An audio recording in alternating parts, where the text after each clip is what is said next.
Welcome to my first YouTube channel called, I don't even have a name for it, but I'm thinking Neuroscience for the Badass Bitch or Brain Hacks for the Badass Bitch. I'll get there eventually.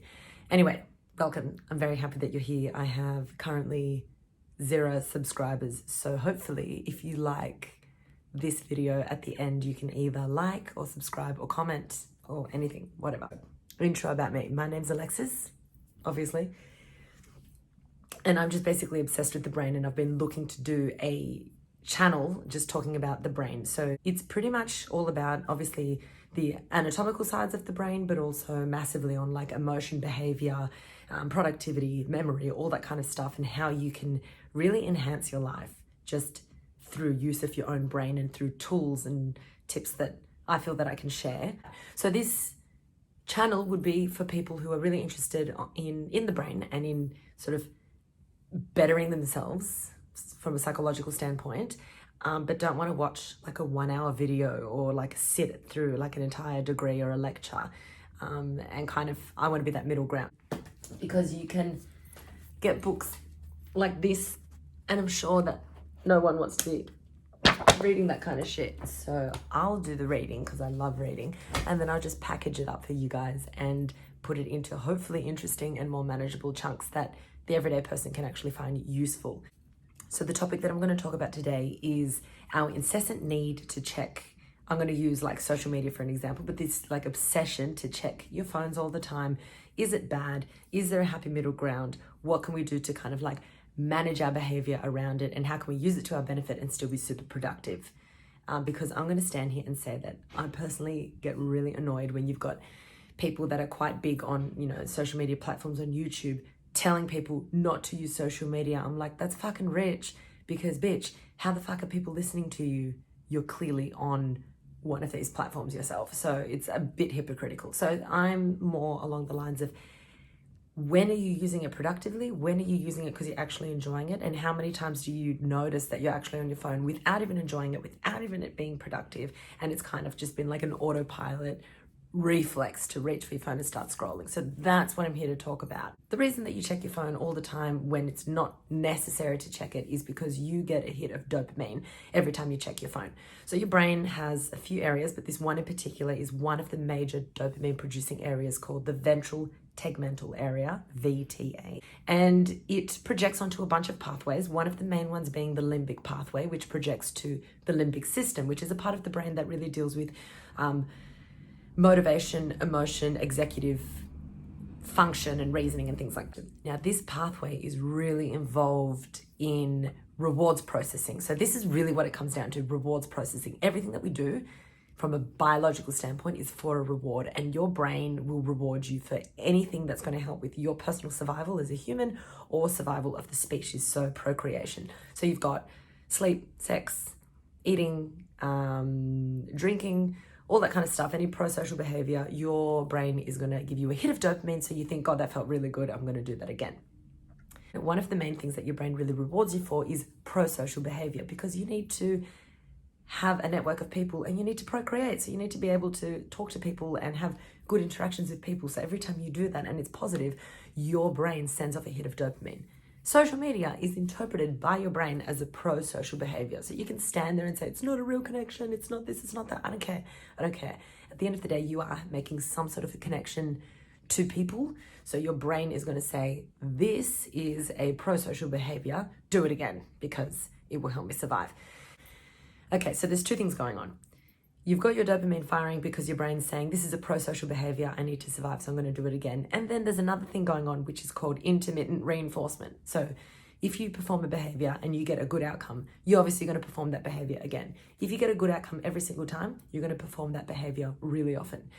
If you get a good response 50% of the time, you're still going to be engaging in that behavior because it's called intermittent reinforcement. You get reinforced positively for behaving that way enough times for you to risk doing it again and again and again. So a child that throws a tantrum, they're going to continue throwing tantrums their whole life if they keep getting a response from their parents, even if it's 1 in every 7 times, for example. If a parent never responded to that child ever positively, like if the kid never got whatever they wanted ever, the chances of that child throwing a tantrum are going to drop and drop and drop and drop as time goes by, because that kid's like, this is not working for me. Like, I need to find another way. So that's kind of like how our brain looks at social media. So in a nutshell, that's kind of like how the whole thing works. You've got those two pathways going. You've got the dopamine saying this is a pro-social behavior, I'm going to do that again. And then you've got the intermittent reinforcement where you're thinking, I'm going to risk it because the last time I got a really positive response and I want that response again. I want that dopamine hit of having like a really good whatever. So I'm just going to engage in this behavior again, hoping to get the same result as that time that it was really good.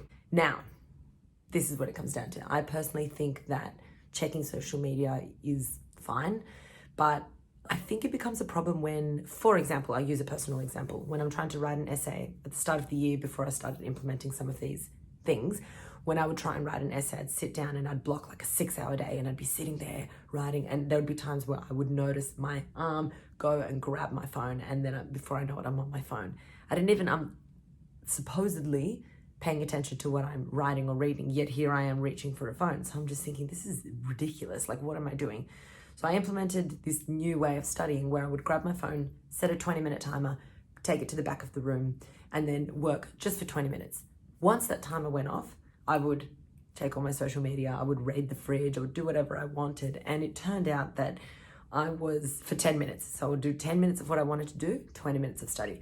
I became infinitely more productive working 2/3 of the time and fucking around for 1/3 of the time than pretending that I was working 100% of the time. This idea of like trying to be productive all the time, it's just unrealistic. You're setting yourself up for failure because your brain does not have the capacity to focus for indefinite amounts of time. Like, we all know that if you break something into little tiny tasks, it's more manageable. You can kind of deal with it psychologically better than if you were lumped with this massive task that's like 6 hours of work and there's no rest and no whatever. You're going to look like that's unachievable. Your brain's always going to do stuff to protect you, and your brain looks at it as like, fuck that shit, that sounds painful. So it pulls the plug and it distracts you with everything possible to avoid doing this task, which is going to be really painful. So I actually learned this from one of my lecturers, because she would make us work for 20 minutes and then she'd put on Modern Family for 10. And I found that to be really helpful, actually. Because it's like a circuit breaker. You break the focus, you're focusing on something new, something different, and it's, really helpful. Anyway, so that's one thing that you can do. You block things up. Second to that altogether is if you find that you are incessantly checking your social media. So I'm talking about once you've done the rounds of all the apps, to then instantly return to the first one you did. That is not necessary. Surely there's not much that's happened in the last 5 seconds yet. It's just like, I need that dopamine hit again. I want another hit. So it's like, why are we doing this? One thing that you can do to slowly start to curb that habit and only check it when either you have free time or when you absolutely need to, because you're contacting someone or because you want to post something or because that's part of your business, start in the mornings. Every person has like a threshold of decision-making capacities, and that threshold starts to diminish as the day goes by. So it's different for everyone, but when you wake up in the morning, your ability to make a decision, whether it be difficult or easy, is really strong, right? You can, if you need to get any difficult tasks done, you're best to do it in the morning, because that's when you've just woken up from sleep, your brain's the freshest it's going to be for the whole day, and that's when you can really get shit done. Critical thinking, analyzing, all of that is done in the morning. The further you are down the day, or the further you are from when you woke up, the harder it is to make these decisions. And they could be basic decisions, so you can still make them, but it feels like so much more of an effort. That's why you lose way more control when it comes to like eating at the end of the day than you do at the start of the day, because that decision, the ability to make a decision, or the ability to think critically about an action that you're going to engage in, is a lot stronger in the morning. So you can use this to your advantage. And the only thing you need to do is when you wake up, do not check your phone. Check it in 30 minutes, but not when you wake up, because you've set yourself up and taught your brain that you are not going to engage in this behavior. You are cutting the circuit. You're going to go shower, eat, brush your teeth, get ready for work, do what you need to do. And then when you leave the house, or when you have gotten X amount of tasks done, you can then check it. Because if you're not going to do it in the morning, I can guarantee you you're not going to do it for the rest of the day, or the chances are super slim. But all you need to focus on is cutting out the incessant checking and the subconscious checking. Make sure that when you are checking it, it is with intention, because you are treating yourself, or because you need to go on because of a message, or it's your job, or you want to post something, or whatever.